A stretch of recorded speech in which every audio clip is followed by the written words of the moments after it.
Здравейте, скъпи приятели! Добре дошли в студиото на Спорт Америка. Честито Рождество Христово на всички и честит ден на бащата. Днес съм със специална фанелка Dead of the Year, което все пак означава бащата, не мъртвеца на годината. Тук отново сме с Иван, готови за рок-н-рол и да ви представим всичко най-интересно в трите най-големи спортни лиги на Северна Америка. Това е последното предаване за 2014 година. През тази година можем да кажем, че проходихме. Благодарение на вас и обичта ви към американските спортове все повече започваме да тичаме, надявам се. Затова избрахме в днешното последно предаване, в дните, когато си говорим повече за мечти и за това те как се реализират, да ви запознаем с двама много интересни събеседници. Две момчета, българи, които играят хокей и американски футбол в Северна Америка, съответно хокей в Канада и американски футбол в Съединените щати. Мисля, че техните истории ще успеят да ви убедят, че всъщност няма мечти, които не могат да бъдат осъществени. Мечти, които не могат да бъдат осъществени, защото всичко зависи от това колко обичате своята цел и колко труд ще положите. Затова след малко ето какво ще видите в днешното издание на Спорт Америка. Тампа Бей прекъсна черната серия срещу Питсбърг в Националната хокейна лига. Войните от Златния щат с втора поредна загуба в NBA. Само две вакантни места за плейофите в Националната футболна лига преди последния кръг.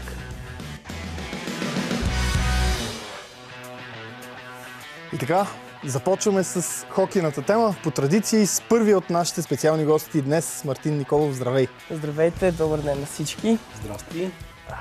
Кога се върна от Канада? Играеш хокей в Канада, ти си нашия хокейен жокер днес. Да, върнах се преди 2 дни, много тежко пътуване. Още свиквам, климатизирам се. Пребори ли часовата разлика? Не точно. Аз това не мога, между другото, да го разбера. Аз пък винаги се справям с часовата разлика без никакви проблеми, независимо. Кедър, не си на 20. Не си на 20. Еми не, ама аз когато бях на 20, въобще не бях излизал извън България. Да ти кажа, ти казвам. Тогава бяха не си има проблем с часовата разлика. Доста мрачни времена. Не си има проблем с часовата разлика. И можеш да отидеш само до ГДР, да кажем. Да. Мартине, когато кажеш на познати или непознати, когато се запознаваш с хора и кажеш, че играеш хокей в Канада, каква е реакцията? Защото според мен хората, които се интересуват от спорт, си дават сметка какво означава да играеш хокей в родината на хокея. Да, естествено. Любопитни са, естествено, как българи не стигна до там. И една и съща история разказвам по много пъти. Сега ще трябва да разкажеш пак и в нашото студио. Но ще ни благодари, защото ти спестяваме по единичното разказване сега за всеки, който се гледа. Ако ни гледат повече от 200 души, това ще е много добре. Стига си говорил. Но наистина, не може да съберем реклама след това е много интересно. Как един българин може да стигне до това да играе хокей в Канада? Преди 6 години горе-долу се случи. Заминах в Чехия. Чешки треньор беше в България. Събраха се всички деца от различни възрастови групи, от 10 до 15-16 години, мисля, че. Ти в чия школа започна да тренираш в България? В Славия. На съответната парзалка на Славия се случи самия камп. Значи си с много добра закалка и си абсолютно резистентен на ниски температури. Да, свикнал съм. Имаше камп, проведе се, мисля, че за една седмица, 10 дни. Предложиха ми да замина в Чехия заедно с още няколко момчета. Чудех се, естествено, какво да направя на 14 години, да замина ли, да не замина ли. Още не знаех, ще се занимавам ли професионално, не знаех на къде да се ориентирам. И в последствие реших естествено, баща ми. Баща ми помогна, заминах в Чехия, 4 години играх там, после заминах в Словакия, играх половин сезон там, в Швеция доиграх другата половина. Там генералният менеджер ми предложи да отида на камп в Бостън през изминалото лято. И на този камп получих 2 предложения. Имаше скаути от NHL, NCAA, от Junior A лигата, в която приех да играя в Канада. Получих една от Америка, но избрах канадската. Отидах там. Като цяло лигата е пълна с много чужденци, финландци, шведи, норвежци и така, заминах август месец, сега се прибрах с празниците. Каква е системата в тази лига? Как се играе? Защото със сигурност хората знаят много неща за NHL, но дори за NCAA, пък камо ли за тази лига, едва ли знаят много неща? Системата играе се на малки парзалки. И много, много бързо трябва да парзаляш, физически се играе. И трудно е, не знам, трудно си е. Има много от играчите, които избраха да играят там, понеже тя се води непрофесионална, но много играчи дори, които имат договори в дивизия 1 в Швеция, в Чехия, младежи, които също са подписали професионални договори, искат да играят там, защото има адски много скаути и може да се реализираш в по-добри лиги мъжки хокей в Сега Европа. виждаме вече картина от матч, който предполагам ти играеш. Кой си ти? Това съм аз на булата Бързакът. в момента. Да. Това са кадри от Това кой е твой в период? Това е в Чехия преди 2 години, мисля, че беше. Какво взе от чешката школа? Тя е уникална в хокея. Чешката школа е една от най-разпознаваемите по принцип. Може би в последните години малко се така поразмиха нещата с смесването на играчите в двете големи лиги, но... Да, ами какво да ви кажа, много неща научих от Чехия, получих много възможности, играх за младежи и за юноши, когато бях едва на 18. Различни, както виждате на клипът, парзалките са много по-големи обаче от северноамериканските. Имаш повече място да покажеш скилс, така да се каже, докато в канадската, после ще видите на следващото видео, е dump and chase. Има голяма разлика. Като стил, на какво залагат чешките треньори повече? Държат ли си на техните традиции, така да се каже, или се опитват да адаптират младите хокеисти към друг определен стил, който да им помогне пък в кариерите нататък вече? Всеки един отбор си има система. И отборът се състои от 25 хокеиста, полеви играчи, и който не си изпълнява задълженията един вид на леда, се смея. Да, общо взето. Шайба, събира шайбите и така нататък. Словакия бях в топ лигата за младежи. Адски много хокеисти идваха, заминаваха си постоянно проби и играх в 3-4 педица. Беше много сложно тогава и имах проблеми известно време и затова реших на полусезона да се преместя в Швеция. Как стана този трансфер? Моята любима хокейна страна. Швеция? Да. Ами агента ми, Момчил Кръстев, се погрижи за нещата. Той се свърза с менеджер от съответния отбор, в който отидах. Преговаряше се около 2 или 3 седмици и заминах декември месец. Довърших сезона до март. Какво се случи там? Как преминаха нещата? Ами, хокея беше различен от словашкия. Получих шансове, играх втора-трета петица. Направих точки. Генералният менеджер ми предложи да отида на кампа, в който получих предложението за Канада. Тъй, че съм много доволен. Радвам се, че отидах там. Не съжаляваш, че не си останал още време в Европа? Ами, мисля, че Канада беше правилният избор за мен. Тук виждаме, получаваш награда с екипа на националния отбор. Да, това беше 2012, мисля, че на юношеското първенство. Това вече е в Канада. Това вече е в Канада. Може да видите колко по-малка е парзалката.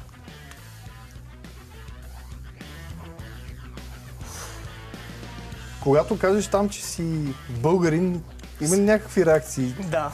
Питат ли те къде е това? Първо, значи в Чехия ми се случи веднъж, като си смених отбора, понеже аз играх в два отбора там. И много от момчетата не ми вярваха, че съм българин. Защо? Не ми вярваха. Просто България хокеисти, да отидеш да играеш в топ лигите в Чехия. Не ми вярваха, искаха да ми видят лична карта, паспорт. Паспортна проверка има. Не се шегувам, наистина. В Канада също смеят се. В хокей, нали? И аз имаме една-две парзалки. Като какъв спорт ни идентифицират там? Интересно ми е. Ами чували се за футбол. Но... като цяло с футбол. Общо взето това, което ние си представяме за България като спортна нация, когато излезем навън, сблъскваме с една много интересна реалност. Много е интересно. Аз затова и го питах, защото той може да види от друга страна. Аз пък, примерно, японците знаеха, приятели японци знаеха гимнастичките. Това не бяха чували за български футбол, но знаеха гимнастичките. Хокеисти не гледат гимнастика. Това не може да ни свържат с... Спомняш, че ние в Сочи смахме едни японци с нашите познания за техните зимни спортове и те не можаха да ни отговорят реципрочно по никакъв начин. Точно докато си строяхме офиса, беше много интересно. Но дай, ако искаш да се върнем към това, с което Иван започна. Как успяваш да оцеляваш в такава установка? Толкова време вече, на толкова крехка възраст излизаш от България и по подчиняваш живота си в преследването на една мечта, която е доста трудна за реализация. Това е безспорно. Трябва да кажем, че в Канада играта ти не е свързана с така образователната система. Не, си Junior в A. колеж, не учиш и така нататък. Само хокей. Тренираме по 2 пъти на ден, сутрин и след обед. Отделно имаме подготовка, смисъл сухи тренировки правиме, загрявки, разтягане, тичане. И как оцелявам? Ами, когато заминах в Чехия на 14, просто реших, че искам да се занимавам професионално и не знам, винаги съм си представил бъдещето ми с хокей. Добре, готов Сега ли сигурно си? знаеш вече 5-6 езика, което е много добре също. Говоря чешки, словашки без проблем. Шведски? Английски. Не, шведски ми е трудно. За 3 месеца бях там, не можах. Да, 3 месеца, но пък в Канада би трябвало да така понаучиш и френски. В Онтарио съм там, Да. само английски като цяло. И да е жив и здрав баща ти, така да се каже. Жив и здрав, Той ли да. беше гласчето, когато споменава онзи момент, в който си се колебало дали да тръгнеш по този път? Той е така? бил хокеист и все още играе в ЦСКА. На едно предишно интервю се разсърди, че казах, той е бил хокеист, понеже още играе в ЦСКА. Да. И на него също му е било мечта. Играл е до 20-22, после се отказал, сега се върна преди няколко години, пак играе за удоволствие. И да, той ми помогна. Така той ме насърчаваше да отида да играе. Днес е ден на бащата, можеш да му благодариш персонално за, Благодаря, тата, за всичко. за цялото това нещо. Опитваме се с тези предавания. Аз представих в първите епизоди различните школи, които има. Може да не са много, но има хора, които се опитват поне малко така да развиват тази игра тук. Да. И опитвам се да обясня на нашата аудитория, на хората, които са по-далеч от тези спортове, че не е толкова безмислено човек да се занимава с такъв спорт в България, ако го обича. И много хубаво е, че те има теб и момчета като теб и момичета, надявам се, някой ден, които да покажат, че ако наистина можеш така да се отдадеш в нещо, което обичаш, има и стъпала по-трудни. Те са много по-трудни като път, но са възможни, нали? Възможни са наистина. Просто ако имаш големи амбиции и се отдадеш напълно на спорта, винаги има възнаграждение. Няма невъзможно. В смисъл всичко е до тренировки, труд. Талант и много, много, много труд. Мислил ли си, че ако не се получат нещата в хокея, например, така както на теб ти си иска, можеш ли, така чувстваш ли се сигурен, че можеш да продължи в друг път в живота си? Защото все пак трябва, някой ден ще трябва семейство да храниш, Да, изкарваш пари. Така, обаче за сега съм се съсредоточил изцяло върху хокейната кариера. Не мисля за нищо друго. В смисъл, съсредоточил съм се върху това, решил съм да опитвам до една определена възраст. Да блъскаш главата, докато не стане. В интерес на истината, според мен, това е единствения начин да успееш в истинския смисъл на думата. Хора, които не се имаш пречупват, желание и успяват. воля, просто характерът е изключително важен. Това мисля, че той ни го доказва. Да, кой беше казал треньор от американските спортове, че успеха е 2% талант и 98% работа. Даже съм чувал, че е било 1/99. Да, има много различни такива трактовки, но така или иначе без талант не става, колкото и малък да е процента на таланта, защото ти можеш да искаш адски много. Аз също страшно много искам да бъда страхотен певец, обаче не мога да успея 2 верни тона. Това не значи, че не те пускат да пееш пред публика, нали? Да, може пуснаха ме. Наказуемо, но все пак са те пуснали. Да ти кажа, излязох си жив от клайпеда, върнах се, вече 6 месеца. Те не са разбирали какво пееш за това. И си пел на български.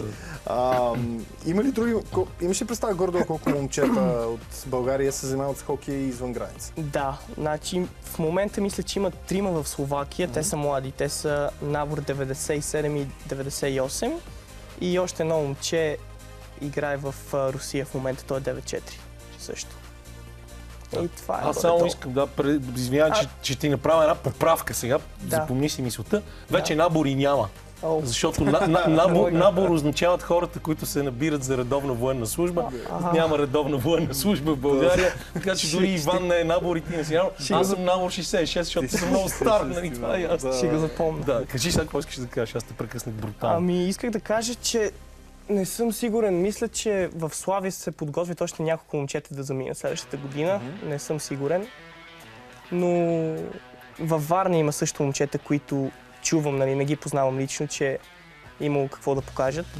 И стига да има средствата и контактите. Може би. Аз ще се радвам. Колкото повече, толкова по-добре за нас. Това би трябвало да се отрази на националния отбор. Да, националните отбори. Вие, така, ако сте връстници, се движите заедно в един набор. кедър в националните отбори. Ами ще се научите някой ден, това е ясно. Да, абсолютно. Добре, лека по лека ще се насочим към случващото се в националната хокейна Ти лига. имаш ли си любим отбор в NHL? Разбира се. Кой? Чикаго Блекхокс. Чикаго Блекхокс са много яки, аз винаги съм ги харесвал. Големи са. Ние някакси, може би сме по-насочени към канадските отбори още от едно време, макар че аз също така много харесвам Ню Йорк Рейнджърс, които са май единственият отбор, който отсрамва голямата ябълка в колективните спортове. От време на време и Янкис в бейсбола, но Рейнджърс по-традиционно са в елита в последните години. Абсолютно.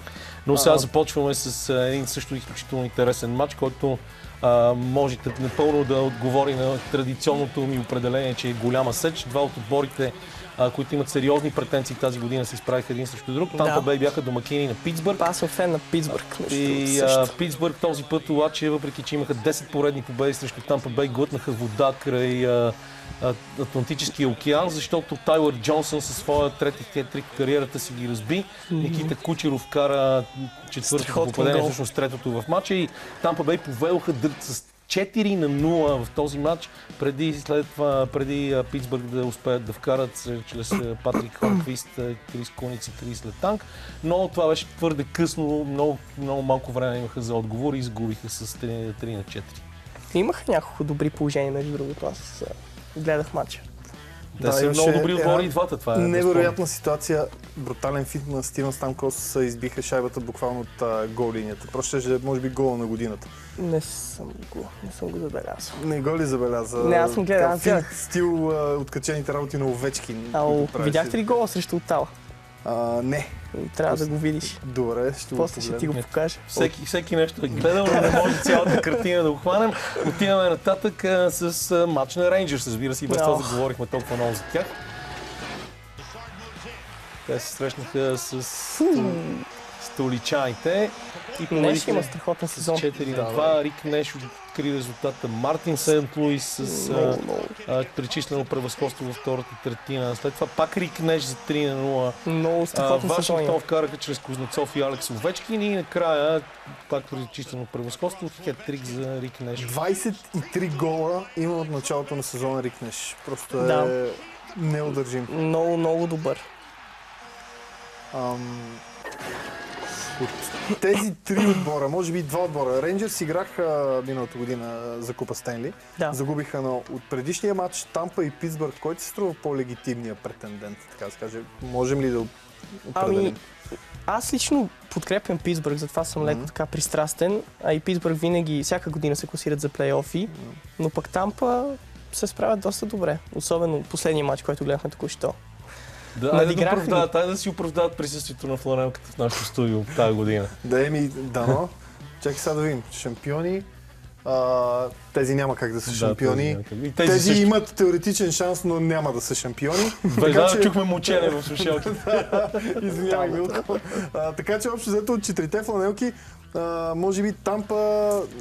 Не знам, ти ще кажеш дали Спърс, но на Запад е много тежко положението. Аз мисля, че Спърс никога не са ставали бек-то-бек две последователни години шампиони и след малко ще стане дума за тях, по-скоро не. Да, по-скоро не, така че залагаме може би на Тампа Бей Лайтнинг като четирите присъстващи. Не, поне да стигнат някъде далеч напред в плейофите. Аз не смятам, че могат да станат шампиони. Ти представяш ли си Мартин Сен Луи как ще се чувстват толкова години в Тампа сега, точно сега да вземат?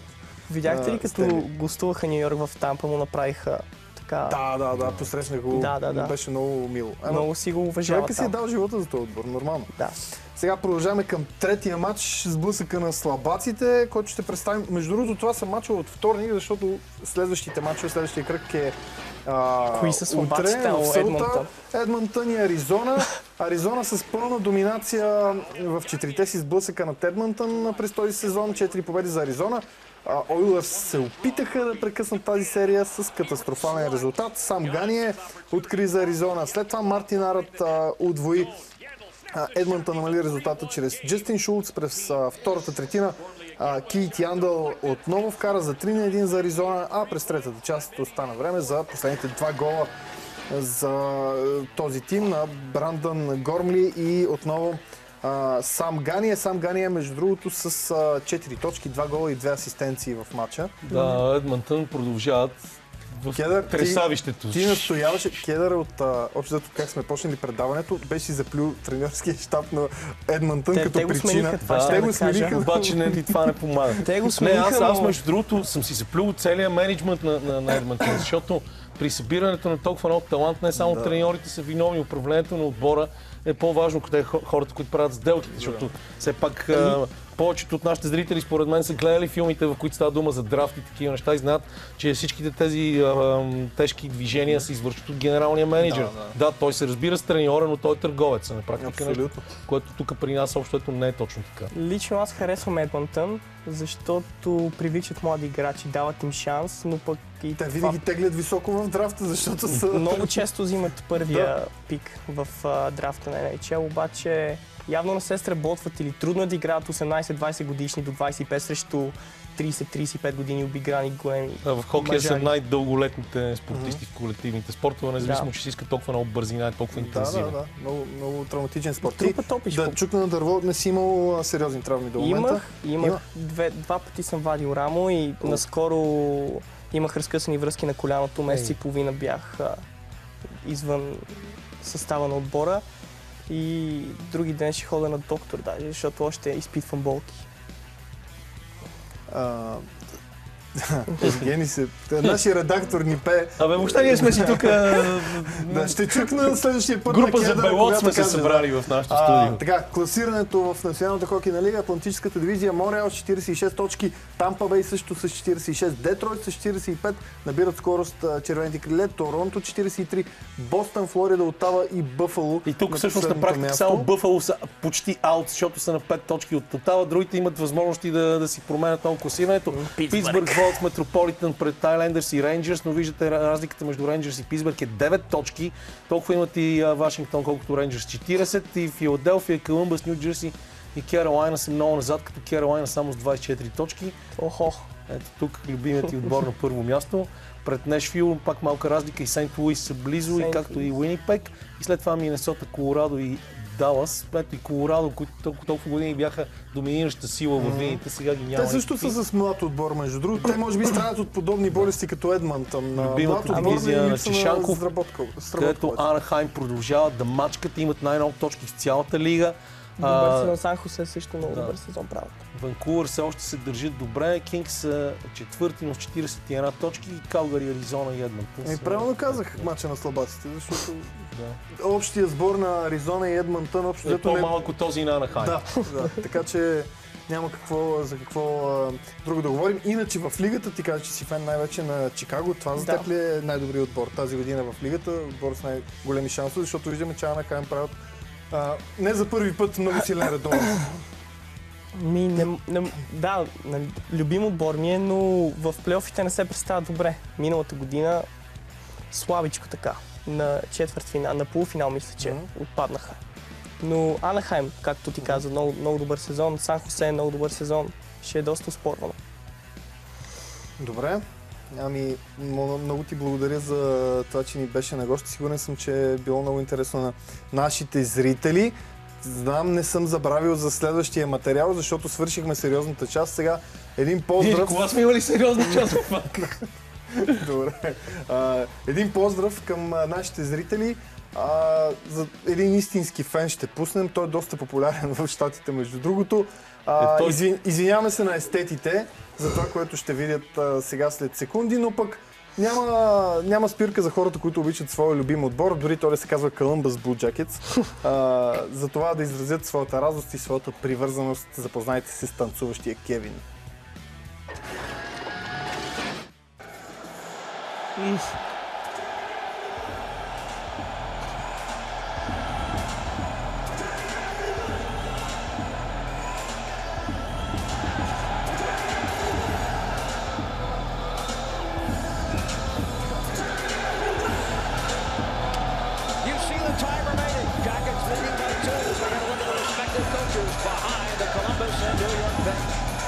Jackets right back into action. Our next telecast here at Nationwide Tuesday night. The Dallas Stars. Tyler Seguin, Jason Spezza, and company against the Blue Jackets. Bobrovsky, Foligno, Alisima, and the rest of the cast here. Our coverage begins 6:30. Много часове прекарани в заведенията за бързо хранене, стоят за подготовката на Кевин. За мен виновна е мечката провокатор, която не правите това вкъщи в никакъв случай. Запали фитила. С това вече, ако нашия редактор Евгений позволи, ще ти благодарим за това, че ни беше на гости. Пожелаваме ти първо да си изкараш хубаво празниците, второ да нямаш големи травми, че ще има травми, ще има, но нека са такива, които не те вадят далеч от любимия лед. И трето, си пожелавам следващия път, когато се видим и когато дойдеш в България, да можеш да ни разкажеш още по-хубави неща, добри новини и така и да продължаваш да вървиш по пътя на мечтата си. Непременно благодаря много, стига да ме поканите. С удоволствие ще те поканим, винаги са отворени вратите ни за теб и за такива хора, които могат да бъдат пример за поддържане на младите спортисти в такива непопулярни спортове. Сега прекъсваме за малко и след това продължаваме с още един страшен агент, така че останете с нас.